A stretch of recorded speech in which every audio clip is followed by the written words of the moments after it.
Up, India's largest consumer electrical manufacturer, began in a bustling market in Delhi's Chandni Chowk. A school teacher from Jalandhar called Anil Rai Gupta moved to Delhi and set up an electrical trading business in 1958. A few years later, his neighbour's business ran into trouble. Gupta did not have enough capital to buy his neighbour's business, but he did have enough money to buy the brand. And that brand was Havells, the name of its first owner, Havells Rai Gupta.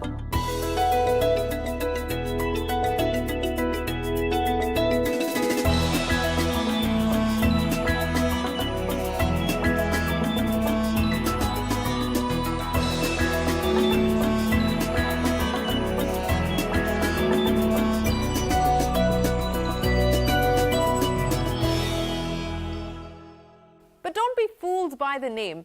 Havells is a 100% homegrown brand that almost entirely makes in India. Today, Havells is present in more than 60 countries. It has 14 manufacturing units and employs nearly 6,000 people with a network of nearly 14,000 dealers. It's also known for its quirky advertisements.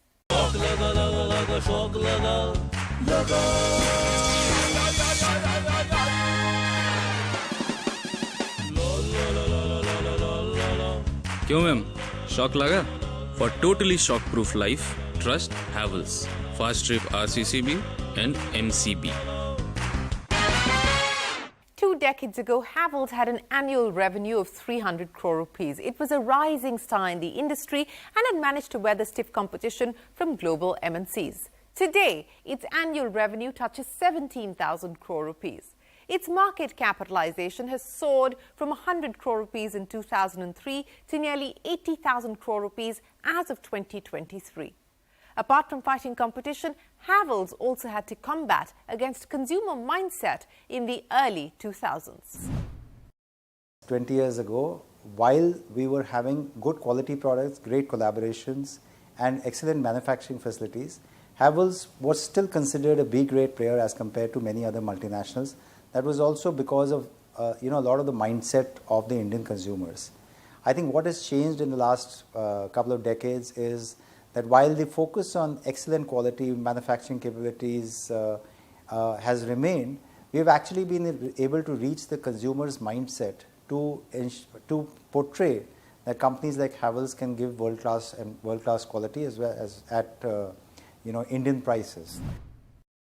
Pricing, innovation and technology have all played a big role in the success of Havells and its chairman and managing director Anil Rai Gupta. He is the son of Anil Rai Gupta and took over the company after his father died in 2014. Now, under his leadership, revenue has more than doubled thanks to organic growth and acquisitions. We acquired Lloyd, which was completely dependent upon outsourcing air conditioners from China. And everybody said, the global majors like Korean companies, Japanese companies, they have the technology, whether Havells has the wherewithal to bring in the technology. Today, I'm very proud to say that, Havells is now inching towards a 20,000 crore revenue. 95% is manufactured in-house in India, and everything that is churned out is developed by Indian engineers in India, whether it's an air conditioner or an air circuit breaker, or a product like a refrigerator, or a small product like a miniature circuit breaker. Everything is developed, and we have the capability to export it all over the world. So I think I would say that while we've moved from the B-grade player to a very, very high the level of brand where customers are satisfied with the products that they are using, but the next step is to ensure and make them feel, the customers feel, that Havells is a technologically advanced manufacturer as compared to the competition. Well, Gupta is big on technology and he puts his money where his mouth is. Havells has invested nearly 500 crore rupees in R&D over the last 5 years. Capital expenditure has grown more than 30-fold in the last 2 decades. Right. I think, the fact that we decided to go in for in-house and Indian manufacturing was only because we wanted to get a hold on supply chain and technology.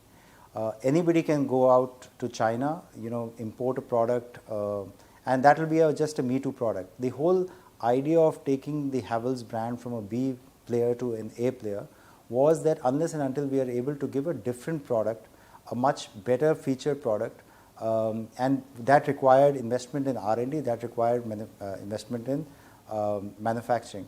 I believe last couple of decades we've made huge investments. We've made every year 500 to 1,000 crores has been invested in manufacturing infrastructure, where we say we have world-class and world-scale factories for manufacturing all our products. But you rightly said, over the last, I would say, 5 to 10 years, there's a lot of focus on developing R&D centers. We have 3 now with over 600 engineers.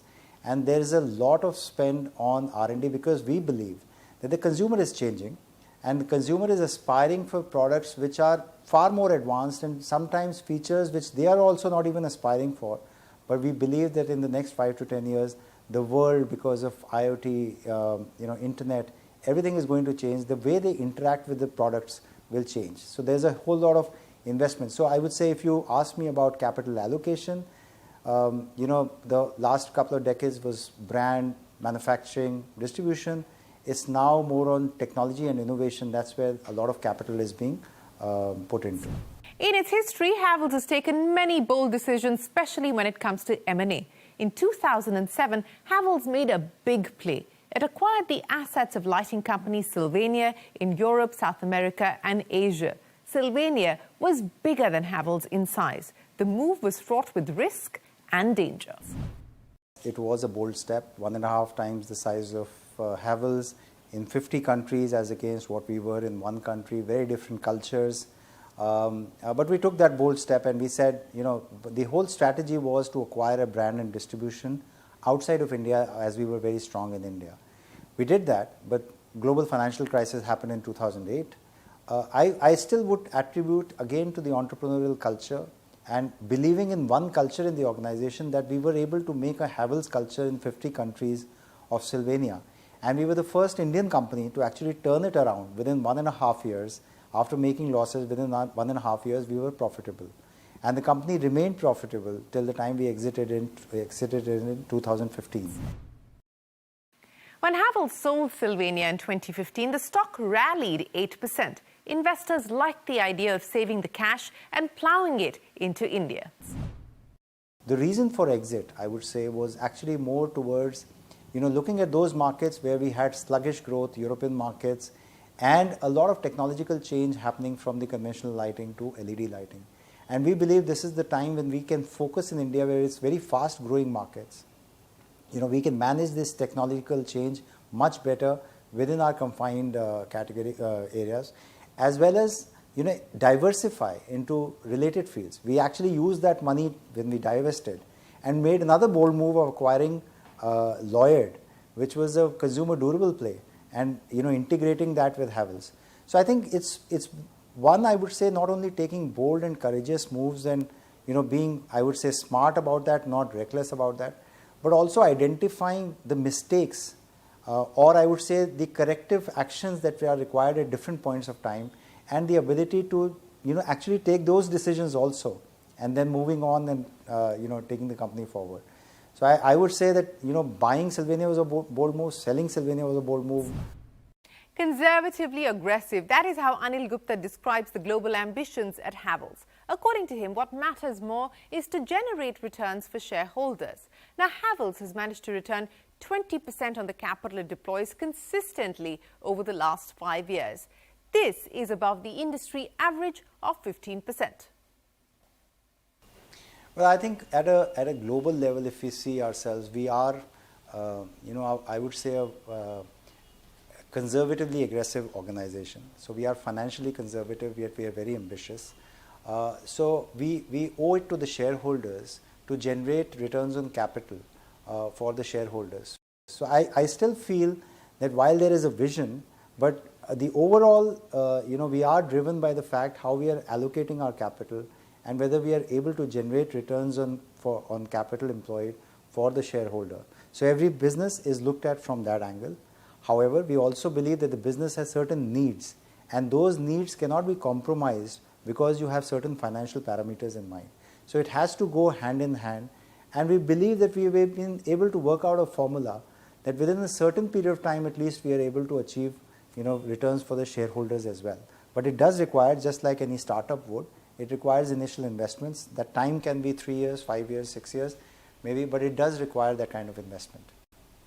Well, the mantra of conservative aggression has taken Havells to the top of the market in different segments. We will continue to explore the story of the company, but after this very short break on the winning mindset.